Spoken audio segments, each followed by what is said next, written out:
Good morning दोस्तों। तो कैसे हैं आप सभी लोग? आई होप आप सभी लोग ठीक होंगे। तो यह ब्लॉग मेरा 16 अक्टूबर दिन बृहस्पतिवार की सुबह से लेकर रात तक के पूरे दिन के कामों का है।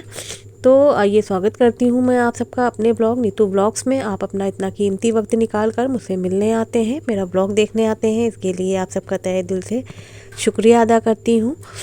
तो आज मैं सबसे पहले उठी थी तो अपने डेली रूटीन के कामों को ना करते हुए मैंने सबसे पहले आज बच्चों के लिए और हस्बैंड जी के लिए चाय बना ली थी किचन में आने के बाद, और उन लोगों को लिया गरम कर कर और नमकीन और बिस्किट दे दिया था।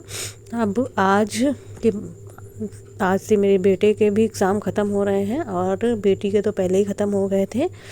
तो मैंने अभी नहाया वाया नहीं है और कोई काम भी नहीं किया है। तो हस्बैंड जी और बच्चों के लिए मैंने सबसे पहले चाय बना दी थी, उसके बाद ही मैंने सारे काम स्टार्ट किए हुए थे क्योंकि बच्चे घर में रहते हैं।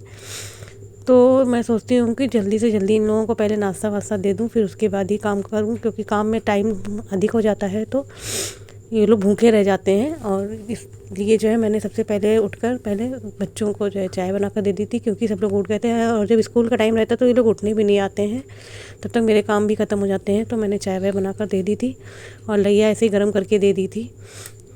और उसके बाद मैं अपने घर में झाड़ू लगाने लगी थी। आज बृहस्पतिवार का दिन था तो मैंने पोछा नहीं लगाया था, खाली पूरे घर में झाड़ू लगाई थी और बाहर बालकनी की धुलाई की हुई थी। और जो है उसके बाद मैं नहा कर आ गई थी अपने घर के मंदिर में, मैंने पूजा वूजा कर ली थी और आरती कर ली थी, पूरे घर में आरती का दीपक दिखा दिया था। फिर मैं किचन में आ गई थी। अब दोपहर के खाने की मैं तैयारी कर रही थी। आज दोपहर के खाने में मैंने काली मसूर की दाल चावल बनाया हुआ था। आज सब्जी नहीं थी, खाली आलू थे, इस वजह से कोई सब्ज़ी नहीं बनाई हुई थी। अभी सब्ज़ी मैं लेने जाऊंगी, नहीं तो शाम को सब्ज़ी लेने जाऊंगी। तो कुछ समझ नहीं आ रहा था कि क्या बनाए, सोच रही थी कढ़ी बना लूँ। तो सबसे पूछा तो कोई कह रहा था मैं कढ़ी नहीं खाएंगे हम लोग, तो फिर इस वजह से मुझे दाल बनानी पड़ी। तो आज मैंने काली मसूर की दाल चावल बनाया था। आजकल थोड़ा सा मौसम चेंज हो रहा है तो इस वजह से ज़ुकाम और सर्दी और फीवर थोड़ा सा हो रहा है, और वैसे भी सफाई वफाई करिए तो थोड़ा सा थकान भी हो जाती है।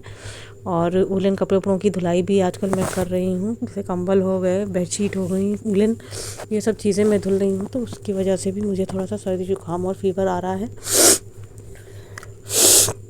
इसलिए जो है थोड़ा सा वॉइस ओवर करने में थोड़ी सी प्रॉब्लम आ रही है। तो उसके बाद देखिए मैंने काली मसूर की दाल और चावल बनाने के लिए सबसे पहले कुकर में तेल गरम कर लिया था। दाल को 2-3 पानी से कायदे से धुल लिया था। फिर सारे बेसिक मसाले डाल दिए थे मैंने, हींग डाल दी थी, हल्दी, नमक, मिर्ची, धनिया पाउडर, गरम मसाला थोड़ा सा, सब चीज़ों को डाल दिया था। और हल्दी इधर मेरी ख़त्म हो गई थी तो मैंने इसको एक डिब्बे में जिसमें मैं हल्दी रखती हूँ उसमें भर लिया था। और उधर तेल भी मेरा गरम हो रहा था तो फिर इधर मैंने जो है तेल गरम करके उसमें लहसुन प्याज डाल दिया था। मैं इसमें टमाटर नहीं डालती हूँ, मुझे नहीं अच्छे लगते हैं और मेरे घर में किसी को पसंद भी नहीं है काली मसूर की दाल में टमाटर, तो मैं इसमें नहीं डालती हूँ, खाली लहसुन प्याज से छोंक देती हूँ। हरी मिर्च एक काट कर डाल दी थी इसमें और जो है इसको कायदे से भून लिया था दाल को। फिर उसके बाद जो है इसमें पानी हिसाब से डाल दिया था, जितनी पतली और गाढ़ी मुझे दाल चाहिए थी। और 2-3 क्या इसमें थोड़ा सा अगर दाल भीगी नहीं है तो 3-4-5 सीटियाँ लगानी ही पड़ जाती है। तो उसको मैंने 4-5 सीटी लगा दी थी। उसके बाद मैंने आटा भी गूँथ कर अलग रख लिया था और बड़े बर्तनों को सब मैंने खाली कर दिए थे, साइड में रख दिए थे। अभी मैं बड़े बर्तनों को भी धुल लूँगी थोड़ी दिन, जब सब काम ख़त्म हो जाएगा मेरा।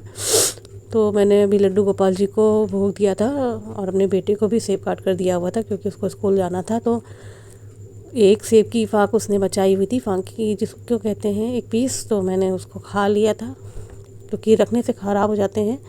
उसके बाद देखिए मैंने सलाद काट लिया था और फिर दोपहर के खाने की तैयारी मैंने स्टार्ट कर दी थी। रोटियां बनाना स्टार्ट कर दी थी। पहली रोटी गाय की निकाल कर अलग साइड में रख दी थी, उसके बाद सारी रोटियां बना ली थी और गैस वैस भी मैंने साफ़ कर ली थी। अब मैं और हस्बैंड जी ही खाना भी खाएंगे, बेटी को भूख नहीं लगी हुई है, वो बाद में खाना खाएगी। और इधर गैस साफ़ हो गई थी मेरी, तो फिर जो है मैंने खाना निकाल लिया था अपना और हस्बैंड जी का। उसके बाद हम लोगों ने खाना बैठ कर खा लिया था। अभी बेटी थोड़ी देर में ही खाना खाएगी, उसको भूख नहीं लगी हुई थी, इस वजह से उसने नहीं खाया था। खाली 2 लोगों ने ही खाना खाया था दोपहर का।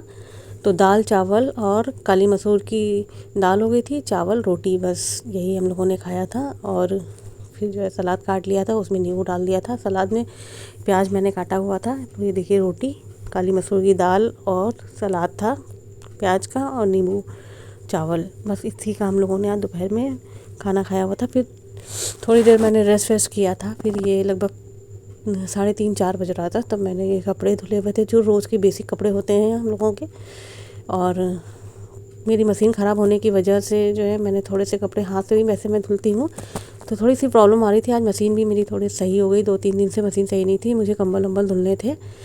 तो जो है आज जो रिपेयरिंग करके गए हैं उन्होंने कहा आज मशीन को ना यूज़ करिएगा, तो इधर बर्तन वर्तन भी मैंने धुल लिए थे। और ये सब कंबल हो गए जो वुलन थे और वुलन चादरें थी, ये सब चीज़ें मैंने कवर थे वुलन, वो सब मैंने भिगा कर रख दिए थे। अब मैं कल इनको मशीन में, इसको ये मशीन में नहीं आता है तो इसको मैं हाथ से ही धुलती हूँ। बाकी वुलन कंबल हो गए जितने और बेडशीट हो गई, इनको मैं मशीन में लगा दूंगी और इसको मैं कल धुलूंगी। आज बृहस्पतिवार था तो इस वजह से इसको भिगा दिया था मैंने, धुला नहीं था।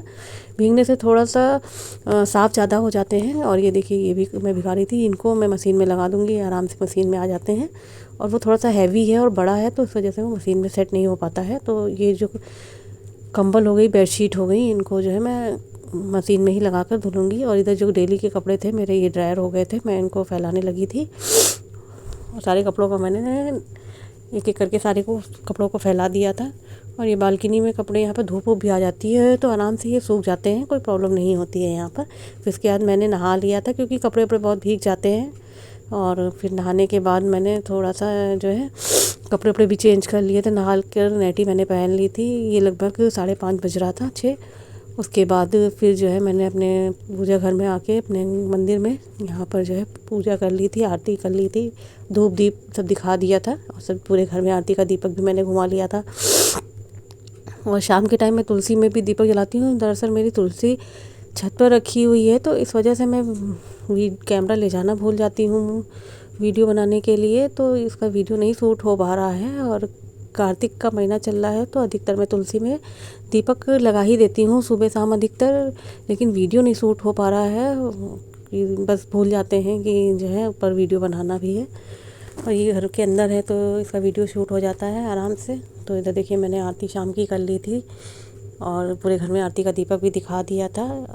और फिर जो है इधर शाम की चाय की बनाने की तैयारी हो रही थी, ये लगभग 6:30 पौने 7 बज रहा था। तो फिर जो है मैंने चाय वाय बनाकर सबको दे दी थी। उसके बाद मुझे आज मार्केट भी जाना था, सब्जियां नहीं थी तो दोपहर में नहीं जा पाई थी मैं लेने के लिए, काम थे काफ़ी। तो अभी खाली टाइम था तो इस वजह से जो है फिर मैंने जो है तैयार होकर मैं फिर जो है सब्ज़ी लेने शाम की चली गई थी। कुछ और भी सामान थोड़े से लेने थे बच्चे को, बेटी को क्राफ्ट का। और तो मैंने जो है फिर शाम को सब्जी वब्जी जब लेकर आ गई थी उसके बाद फिर जो है मैंने शाम को आलू के पराठे ही खाली बनाए हुए थे, दाल थोड़ी सी रखी हुई थी तो इस वजह से जो है मैंने खाली आलू के पराठे और बस चटनी बनाकर इसी खाया था। ये मैंने सुबह की से तैयारी करके मैं रख रही थी। सुबह मैं आलू सोया मेथी की सब्ज़ी बनाऊंगी तो इसी को मैं काट कर रख रही थी कि सुबह इतनी जल्दी सोया मेथी नहीं कट पाती क्योंकि और भी काम रहते हैं घर के। तो अगर सब्ज़ी कटी हुई रखी रहती है पत्ते वाली तो आराम रहता है, क्योंकि पत्ते वाली सब्ज़ी काटने में थोड़ा सा टाइम अधिक लगता है। और बाकी सब्जियां तो फ़ौरन कट जाती हैं, लेकिन पत्ते वाली जो सब्जियां होती हैं जैसे कि सोया मेथी हो गई, पालक हो गई, बथुआ हो गई या सरसों हो गई, ये सब चीज़ें थोड़ा काटने में टाइम लगता है धुलकर। तो इस वजह से जो है इसको मैं पहले एक दिन पहले का अगर बनाना होता है सुबह तो एक दिन पहले ही काट के रख लेती हूँ, या शाम को बनाना है तो दोपहर में काट कर रख लेती हूँ। और उसके बाद फिर देखिए मैंने ये पराठे बनाने की तैयारी स्टार्ट कर दी थी। ये लगभग 10 साढ़े 10 बज रहा था जब मैंने ये पराठे बनाए हुए थे। तो ये देखिए फिर जो है ये पराठे सब बना दिए थे। बच्चों के पराठे में मैंने हरी मिर्च इसमें डाल दी थी तो बोल रहे थे कि जो है इसमें से हरी मिर्च निकाल कर बनाना, नहीं तो मैं नहीं खाऊंगा। तो फिर बेटे के और बेटी दोनों में हरी मिर्च निकाल कर मुझे पराठे बनाने पड़ गए थे। ये बहुत मेहनत का काम हो जाता है कि कोई खा रहा है कोई नहीं खा रहा है, तो एक एक हरी मिर्च उसमें से हटाकर फिर मैंने बच्चों के लिए बिना मिर्च वाले पराठे बनाए थे और अपने हस्बैंड जी के लिए मिर्च वाले पराठे बनाए थे जो इसमें मैंने हरी मिर्च डाली हुई थी। इधर गाय की रोटी भी मैंने बनने के लिए रख दी थी और फटाफट पराठे बनाकर सबको मैंने सर्व कर दिया था। हस्बैंड जी को दाल चावल भी थोड़ा सा मैंने दे दिया था और बच्चे खाली पराठे खाएंगे बस यही बोल रहे थे, तो उनको मैंने पराठे बनाकर भी दे दिए थे। तो आज हम लोगों ने खाने में आलू के पराठे, काली मसूर की दाल जो सुबह बनाई थी वो, और चावल और चटनी, बस इसी का रात के खाने में हम लोगों ने खाना खाया हुआ था। अब जो है कल सुबह की सब्ज़ी तो कट गई है तो फ़ौरन सुबह उठते ही मेरे बेसिक काम जो हो जाएंगे उसके बाद मैं सब्ज़ी बना लूँगी। और हरे पत्ते वाली सब्ज़ी तो रात में ही काट के रख दीजिए तो काफ़ी अच्छा रहता है और धुल के, क्योंकि जो है काम थोड़ा सा जल्दी हो जाता है। और सुबह भी वैसे भी लेडीज़ों के पास काम बहुत रहते हैं तो ये हरे पत्ते की सब्ज़ी लेकर अगर बैठेंगी तो काम टाइम पर नहीं हो पाता है। तो इस वजह से जो है मैं ये सारे काम जो हरे पत्ते वाली सब्ज़ी का हो गया जाड़े में और भी एक्स्ट्रा जो कभी काम होते हैं वो सब मैं रात में ही निपटा कर सोती हूँ। सुबह रात के बर्तन भी मैं साफ़ कर लेती हूँ। अभी सारे बर्तन भी मैं जो बड़े बड़े हैं ये सब सारे ये धुल लूँगी और गैस वैस साफ़ कर तभी मैं रात में सोती हूँ। तो चलिए आज के ब्लॉग को मैं यहीं पर समाप्त करती हूँ। मिलती हूँ नेक्स्ट ब्लॉग में। तब तक के लिए आप अपना ख्याल रखिए, अपनों का ख्याल रखिए। यदि मेरा ब्लॉग अच्छा लगा हो तो मेरे ब्लॉग को लाइक करिएगा, शेयर करिएगा, सब्सक्राइब करिएगा। मिलते हैं नेक्स्ट ब्लॉग में। तब तक के लिए जय श्री कृष्णा, राधे राधे।